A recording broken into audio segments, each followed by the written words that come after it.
arinta walaalayna Somaliland jamhuuriyadda barakaysan aqoonsigeeda waxaan rabaa marka horeyso horta inaan u hambalyeeyno inta in ka badan Allah siiyo laakiin walaalayaal اعتراف waxayda ma jiraan wax aqoonsi leeyahay ma jiraan waxa way shariifka xog fadhiso 100% confirm ugu maanaysin waxa way caalamku wuxuu ku shaqeeyaa qaanuun sharci ku shaqeeyaa dal markuu rabo inuu madax banaani ama aqoonsi inuu raadiyo inuu yahay dal jiro waxa way sharci qaanuun loo maraa dalka waxa la rabaa dalku ka go'ayo ama uu ka soo go'ay ama xornimadu ka qaatay in horta warqad aqoonsi ka soo qaato United Nations kula imaana wala fadhiisana kadib waxa fadhiisanaya Security Council oo 15 dal fadhiisanayo shan kamidna waxa way veto power la waa idin sheegi doonaa shantaas dal waa idin sheegi doonaa shantaas dal halkan haduu diido waddankaas lama aqoonsanayo laakiin waddanka haduu waddan aqoonsi ka soo qaato waddankiisa uu siixo automatic waa la aqoonsanaa waa taas waa luuba aduu sharciyaas ku shaqeeyaa Falastiin oo 40 sano raadinaysa aqoonsi oo 157 dal gacanta ku haysato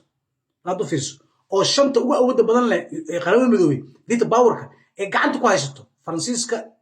Ruushka China iyo Ingiriiska shantaas dal Falastiin gacanta ku haysata iyo 157 dal hal dal bisa u dhiman oo veto power-kaas waxa way Mareykanka way willa ma aqoonsan Kosovo oo 2008 ka go'day Montenegro Serbia kala go'day waxaan ku dhahay Montenegro waa la aqoonsaday Montenegro iyo Kosovo waxa dad badan Kosovo 1 milyan bar way Montenegro 1 milyan ama 700,000 qof way la du fiirso Montenegro waa la aqoonsaday Kosovo lama aqoonsan la du fiirso Kosovo ilaa hadda lama aqoonsan maxaa yeelay Serbia diiday macnaha Serbia oo ay ka go'ayaan Montenegro way siiyeen kuwana ma aysan siinin la du fiirso 2008 ilaa hadda waxay raadinayaan اعتراaf raadinayaan Mareykanka aqoonsaday Yahuuda Israa'iil aqoonsatay قصر ما لاقوسن ماشي هذا كنت فير ولا ليالو اسكدار دمين ماذا تاريخ الدب اخريه وحسو برت وحسو اخريه سوماليلاند هوش هذا مدو لما اقونسنين وحا اقونسدي اسرائيل ضل ضايع اقونسن ضل اسغ اسكيس تاغن وي ما ان ضل او متى اقونس وكيري كرما اسرائيل waxay kamid tahay member waxay ka tahay qaramada midoobay 193 dal ay kamid tahay xitaa kuma jirto veto power Israa'iil kuma jirto هذا فيرسو مركا ان وحواي ان والله هذا بلدغان طافه وحواي رسومال ما انت فرحدودا وسوماليلاند ادونك ولا لا اقونسدي وسوماليلاند ميل walba anaga ka talleen وسوماليلاند انا waa idin anaga idinka maxasdeen anaga laakiin reality-ga aqoonsigiina ma dhawo hooshiina ma dhawo Falastiin oo 40 sano wax raadinaysa wali ma helin Taiwan oo ilaa had wax raadinaysa wali ma helin Kosovo waxay raadinaysaa wali wax ma helin wadadaas ay Somaliland maraysan maxay yeelay Soomaaliya villa Soomaaliya hadday aqoonsataan ku dhahay oo warqadda villa Soomaaliya ay saxiixdo inay tahay Somaliland dalka go'ay Soomaaliya hal bil kadib qaramada waa fadhiisanayo calanka Somaliland jamhuuriyadda barakaysan Somaliland rabowga Soomaaliya waxa laga taagaa qaramada waa laga taagaa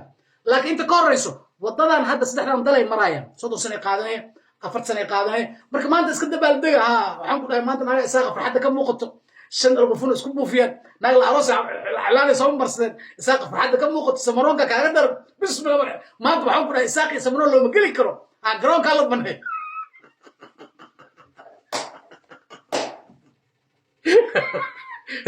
marka walaalayaal waxa dhalinyarada Soomaaliland wax ma ogo taariikhdana ma ogo waxa waaye caalamku waxa ku qoran oo jaraa'idada adduunka ku qoran Israel becomes first country recognize Somaliland Israa'iil waxay noqotay dalka ugu horeeya aqoonsada Somaliland hada dal waa Israa'iil kaligeed waa 199 dal markii laga jiro meeqa soo hartay 192 dal laga rabaa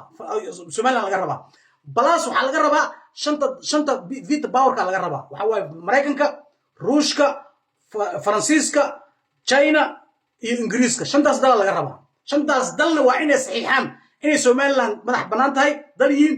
190 labada dal inay saxiixaan bal qiyaas marka meeqa sano qaadanaysa Falastiin 40 sano fadhiso Kosovo 20 sano fadhiso Taiwan 30 sano fadhiso